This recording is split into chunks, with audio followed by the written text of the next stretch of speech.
pamangkin! It's only a 15-minute ride. Like, it's the limit, but I don't care. If I haven't reached 15 minutes, I'm done.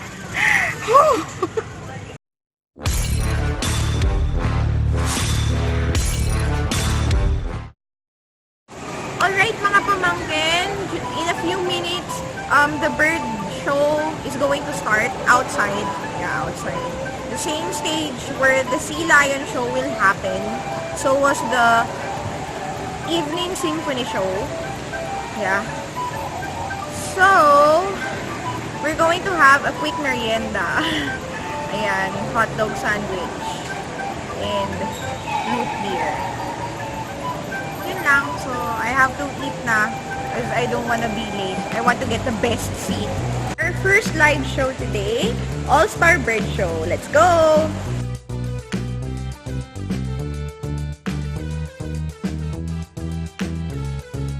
Okay, mga pamangkin. So, I did not get the best seat for some reason. Akala ko maaga na ako. I thought I'm really early for this. But no. Ayan.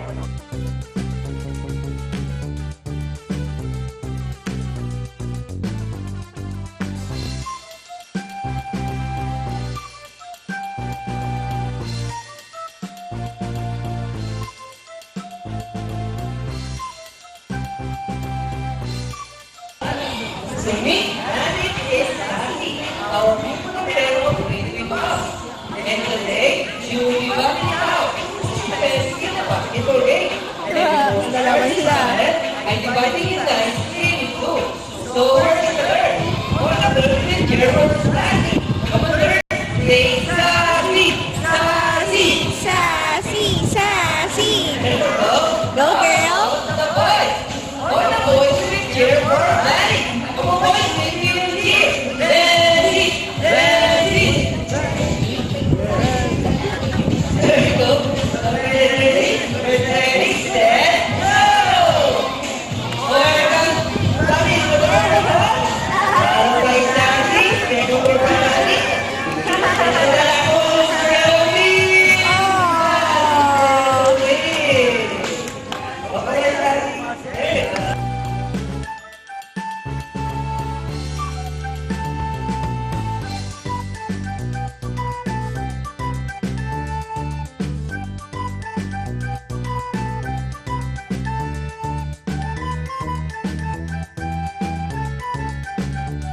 Okay mga pamangkin, the bird show is done. So right now, I am just waiting for the sea lion show to start.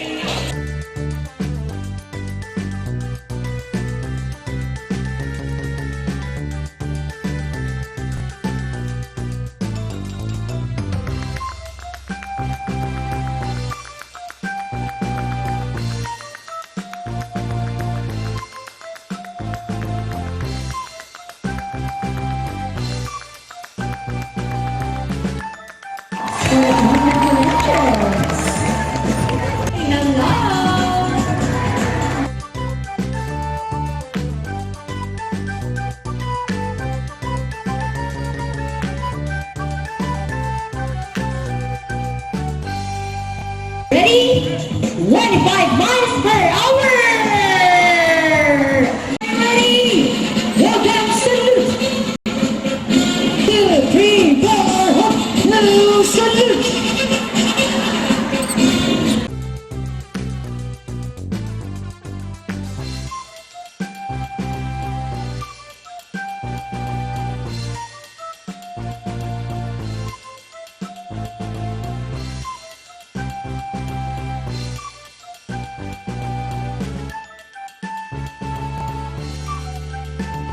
Mga pamangkin, the sea lion show is already done.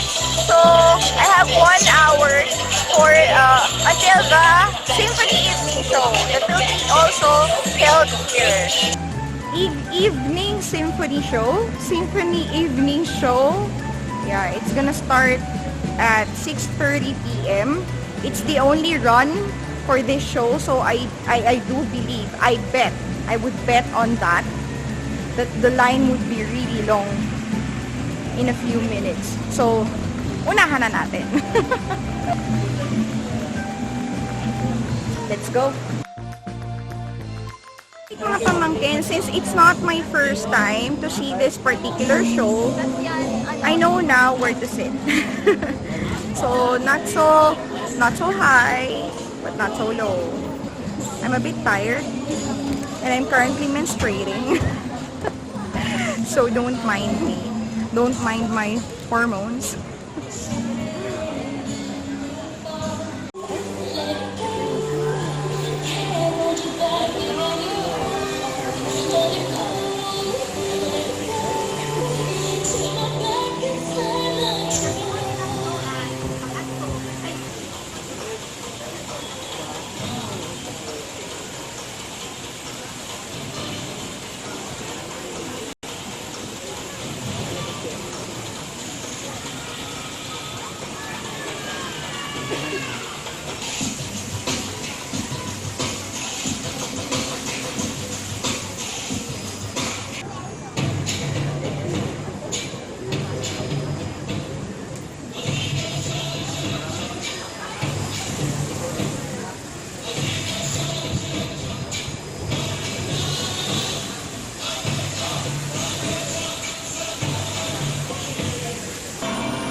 Thought we're done?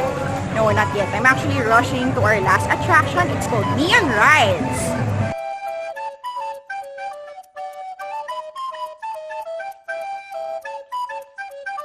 So, for our last stop, last attraction, because of course, we're going to have dinner after this. Yeah, even the dinner, I planned it out. I already know which restaurant.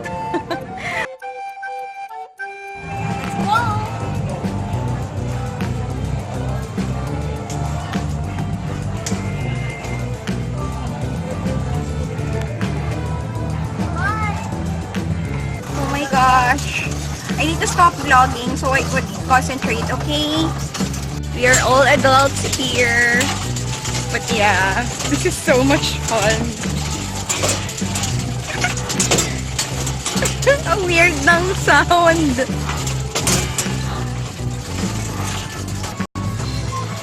Follow the leader, follow the leader. Oh, traffic, traffic. Beep, beep. Beep, beep, mga ate.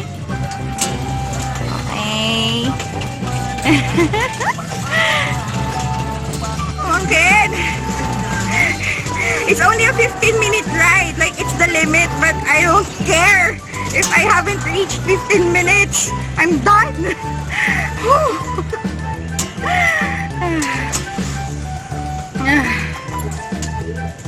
Okay.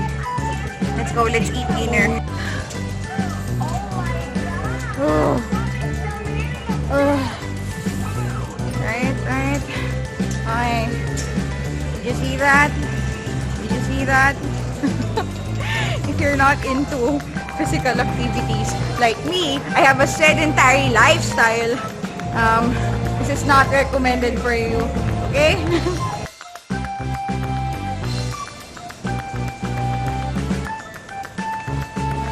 Alright. We are now heading to Makan restaurant. Makiki-entrance tayo sa Hotel H2O.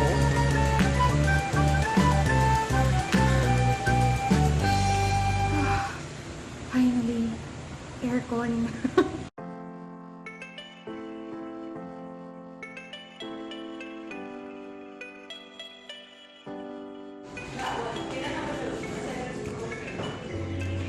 Yes, finally, we're here.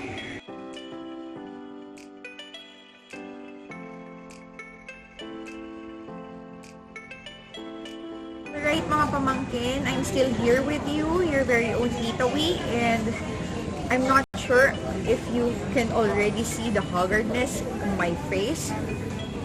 Yeah, well, we had a long day. I hope that you guys enjoyed that. Maybe one time you get to see the Manila Ocean Park yourselves. So just check out their official website for the ticket rates, for the information about all of their attractions. Yeah, but for myself, in my case, I bought the Marine Voyage ticket, which is around 995 pesos. So yeah, approximately 1,000 pesos. And don't forget to bring pocket money for food. You're not allowed to bring outside food and even drinks. Maybe for some souvenirs, or if you see other attractions that are not included in your ticket, they have individual entrance fees. As you can see, I started out the day really early because that's part of the itinerary. If you come late, like around noon or afternoon, after lunch, it's not worth it anymore because you will be in a hurry, you know, you will be in a rush. All of your visits and all of the attractions, you won't even take your time to enjoy all of them because of the time constraint, right? So I advise you guys to create your own itinerary, or you could follow my itinerary. I'll just put it in the video description. Sorry, I'm really tired already to vlog. So I'm like, processing my thoughts because I really want to eat now. The menu is actually in front of me already. So for my mga pamangkin, I know you're actually wondering why I am speaking in English. I'm trying so hard to, translate every Filipino thought into English because YouTube is global. So I suppose there would be non-Filipino viewers of this vlog.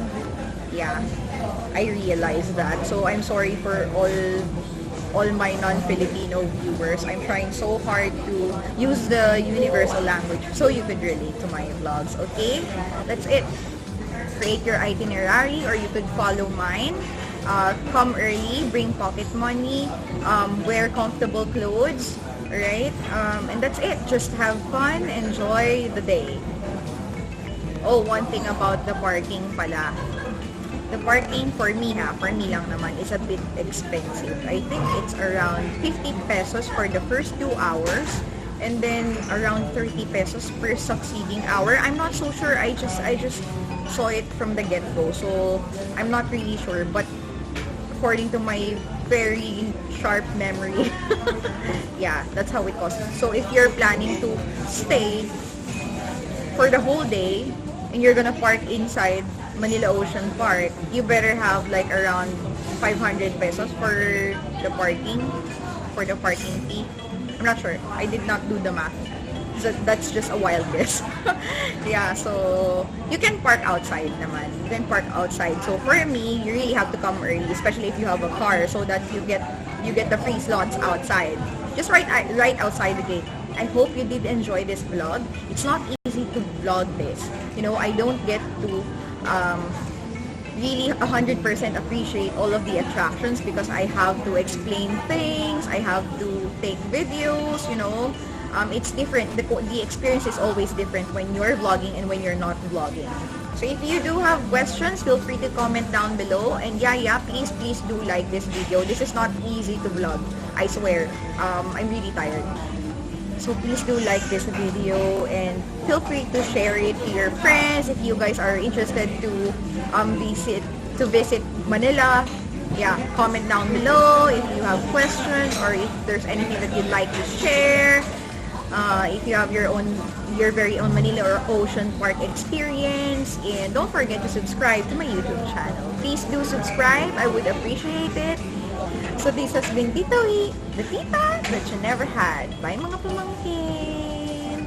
Makabait kayo. Kain na tayo. Bye.